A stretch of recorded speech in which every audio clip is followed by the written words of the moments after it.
Assalamualaikum warahmatullahi wabarakatuh. Saya Gita Demuni dan rekan saya Fadila. Kami akan mempresentasikan tentang integritas dan aktualisasi agen perubahan komunitas orang dewasa. Baik, pertanyaan pertama ialah bentuk peningkatan yang diharapkan terhadap komunitas orang dewasa tersebut. Baik, inilah jawaban kami. Pertama, mereka mampu melakukan tindakan kolektif berupa pengembangan diri sehingga potensi yang ada di dalam diri tidak sia-sia. Karena jika mampu mengembangkan potensi yang sudah ada di dalam diri bentuk keterampilan, maka kita mampu memperdayakan diri sendiri dan mampu bersaing di dunia kerja. Kedua, kesejahteraan masyarakat kalau bawah dapat tercapai dengan baik dan lebih memahami diri dan menjalani kehidupan. Pertanyaan kedua, tetapkan 3 permasalahan inti yang berpeluang dapat ditangani. Urgensi permasalahan tersebut untuk ditangani, peluang untuk ditangani dan dampak negatif bila tidak segera ditangani. 3 permasalahan inti yang kami angkat yaitu pertama, pendidikan. Pendidikan yang tidak layak membuat mereka mengalami ketidakberdayaan dalam bersaing di dunia kerja. Salah satu penyebabnya adalah masalah keaksaraan yang disebabkan oleh kurangnya pendidikan yang didapat. Padahal salah satu syarat untuk bekerja adalah dapat membaca dan menulis. Urgensinya tidak layak, pendidikan yang tidak layak, serta sarana dan prasarana pendidikan yang tidak mendukung. Peluang untuk ditangani yakni dengan membuat sekolah non-formal gratis sebagai orang dewasa yang buta aksara. Dampak negatif jika tidak segera ditangani yaitu akan membuat orang-orang semakin bodoh dan tidak berdaya serta mengalami keterpurukan yang terus-menerus. Permasalahan yang kedua yakni kewirausahaan. Banyaknya warga yang menganggur dikarenakan kurangnya skill yang dimiliki membuat para komunitas OD tidak mampu bersaing di dunia kerja. Dan kurangnya skill yang mereka punya tidak dapat memenuhi kebutuhan hidupnya yang menyebabkan kemiskinan terus-menerus. Urgensinya, kurangnya keterampilan yang dimiliki oleh para komunitas orang dewasa dibarengi dengan kurangnya lapangan pekerjaan yang tersedia. Peluang untuk ditangani dengan memberikan pelatihan keterampilan dan dampak negatif bila tidak segera ditangani, maka para komunitas OD akan menjadi semakin malas dan kebutuhan keluarganya akan merasa kurang terus-menerus. Baik, yang ketiga ialah kesehatan. Sarana kesehatan yang kurang memadai bagi para warga yang kurang mampu dikarenakan fasilitas kesehatan yang kurang memadai di lingkungan mereka. Mereka juga kurang memadai kesehatan yang minim dikarenakan kondisi lingkungan yang tidak layak.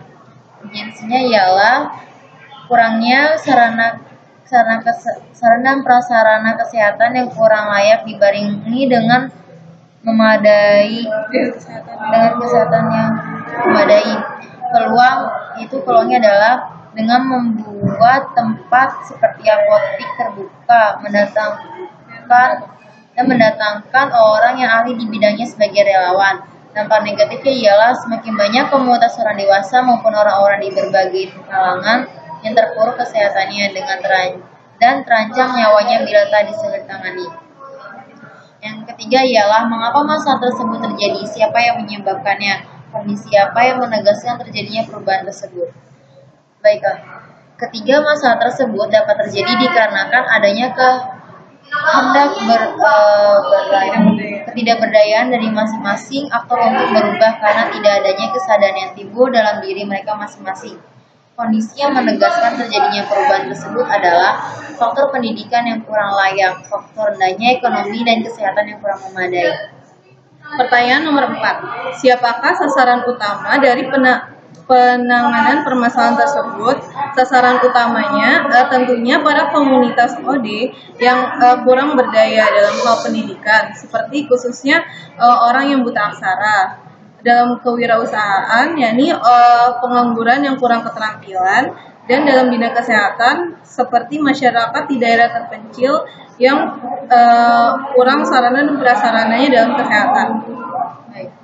Yang kelima adalah alternatif upaya dalam menjangkau sasaran utama. Alternatif yang akan kami lakukan diantaranya membuat mereka sadar dan tertarik mengikuti segala rangkaian tindakan kolektif yang kami buat agar mereka bisa berdaya dan berubah ke arah yang lebih baik, yakni dengan cara mengajak mereka perlahan-lahan membuat penyuluhan akan pentingnya untuk berubah. Yang keenam, langkah-langkah aktivitas apa yang dibutuhkan untuk membawa sasaran utama kepada perubahan yang diharapkan. Langkah-langkah pertama yang akan kami lakukan, yang pertama yaitu menjangkau para sasaran utama agar mereka mau melakukan perubahan yang kita buat. Lalu jika mereka sudah tertarik untuk mengikuti segala rangkaian yang sudah kita susun, kita sebagai agen perubahan mengarahkan mereka bagaimana cara yang dibutuhkan untuk berubah. Lalu, kita membimbing dan memantau kegiatan mereka dalam melakukan perubahan yang bersangkutan dengan masalah mereka masing-masing. Jika segala upaya sudah dilakukan, maka kita sebagai agen perubahan mengadakan evaluasi untuk mengetahui apa usaha yang kurang atau belum dilakukan bagi terciptanya perubahan yang mereka harapkan. Ya, selanjutnya tambahannya adalah menantang diri sendiri. Banyak orang yang senang jika diberi pekerjaan yang mudah. Padahal itu berbahaya, sebab bukannya bertambah kapasitas diri mereka, melainkan semakin berkurang. Sebaliknya, kita mesti memastikan bahwa diri kita selalu dikondisikan menangani pekerjaan-pekerjaan sulit, agar semakin hari keterampilan kita semakin meningkat dan kualitas diri kita semakin tinggi. Selanjutnya, lakukan semua dengan konsisten. Kita tidak bisa berhenti untuk berkembang, sebab berhenti adalah awal dari sebuah kemunduran. Jika kita bisa memastikan untuk terus bertumbuh tanpa henti, maka kita akan terhindar dari kemunduran dan akan terus tetap meningkatnya kapasitas dalam diri kita. Selanjutnya, apa dampak yang dapat diukur dari setiap langkah-langkah kita tersebut? Dampak yang dapat diukur diantaranya, sasaran utama dapat lebih menyadari kebutuhan mereka untuk harus berubah ke arah yang lebih baik. Selain menyadari mereka akan lebih ingin melakukan berbagai upaya lain untuk dapat berubah. Akhirnya dapat menjadi seorang agen perubahan. Pertanyaan ke-8. Manfaat apa yang diraih secara berkelanjutan yang dirasakan oleh sasaran utama? Manfaat yang dapat mereka dapatkan, yakni kualitas hidup mereka akan menjadi lebih baik ke depannya secara berkelanjutan, serta mereka bisa menjadi seseorang agen perubahan bagi orang lain yang akan sangat bermanfaat untuk memberdayakan masyarakat sekitar. Jadi kesimpulannya, kita sebagai agen perubahan harus mempunyai kesadaran dan kepedulian lebih terhadap lingkungan sekitar untuk dapat memberdayakan mereka agar komunitas orang dewasa kehidupan mereka lebih terjamin dan berubah ke arah yang lebih baik ke depannya, baik di bidang pendidikan, pekerjaan maupun kesehatan dan bidang lainnya. Demikian presentasi dari kita berdua, kurang lebihnya mohon maaf. Wassalamualaikum warahmatullahi wabarakatuh.